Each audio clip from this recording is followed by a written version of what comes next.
This is kind of wild. China fines a comedian $2 million for making a slight joke about the army. Well, China's Communist government isn't laughing after a comedian made a joke loosely referencing an army slogan. The performer, known as House, is being investigated. He has apologised and he's cancelled his shows. His entertainment firm has also said it's sorry and it's being fined some $2 million. All this over a joke about dogs chasing squirrels and the use of a slogan, fine style of work, capable of winning battles. But it didn't stop there. Police arrested a woman Tuesday for questioning on social media why House was being punished. For more on all of this, CNN's Christy Lou Stout joins us live from Hong Kong. Good to have you with us, Christy. So it's certainly not an easy place to be a comedian. The Communist government taking swift action.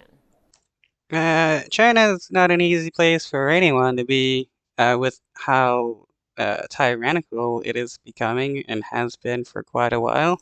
Yeah, comedy apparently is a high-risk endeavor in China under Xi Jinping. Let's tell you what happened and led to this crackdown. It was during this stand-up set that took place in Beijing on Saturday. A Chinese comic known as House, his name in Mandarin is Li Haoshi, seen on your screen there. He was riffing on this 8-word military slogan, a slogan that's been used by the Chinese leader Xi Jinping. He was making a joke about watching his 2 rescue dogs chase a squirrel, and it reminded him of the slogan that Xi used to comment on and praise the work ethic of the PLA. Now, the joke, it went online, it went viral, and then on Wednesday, the Beijing police launched an investigation. Authorities, they also fined the company that represents Li nearly $2 million. We heard this from the Beijing Municipal Bureau of Culture and Tourism. Let's bring up the statement for you. He said, quote, "We will never allow any company or individual to wantonly slander the glorious image of the People's Liberation Army on a stage in the Chinese capital," unquote. The Bureau also said, Yeah, that's the words of a tyrannical government. We will not allow anybody to, make our image look bad. that the company would never be allowed to stage any future shows in Beijing. The company, which had already issued an apology, also fired the comedian.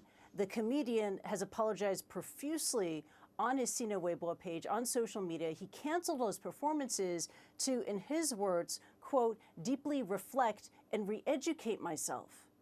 Now, This kind of behavior reminds me of what right wingers are doing in the United States, especially like Ron DeSantis, who's punishing Disney for speaking out against his bills that have passed in Florida, as well as like in states where they're passing laws against trans people. it has come to this because in China, insults against the military are illegal. It was a few years ago in 2021. That was when China passed a law banning slander and insults against military personnel. And on social media, Wow. Imagine creating such a special class in your nation that it's illegal to slander them in any way. Wow. That would be like um I mean, wow, I mean, if the United States did that here, that'd be wild. Um, the moment somebody said they dislike the military, boom, they're investigated.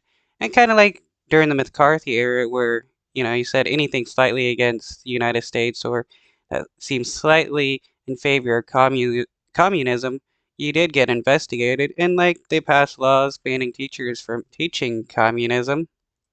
for the last few days, there are netizens who have been praising this government decision. They said, look, the joke crossed a line. It was an insult to soldiers, but there are others that dispute that, and they are fearing a wider crackdown on comedy in China. And it's very easy to see why, because this week, a woman in northeastern China was detained by police after defending the comedian and what he said on social media.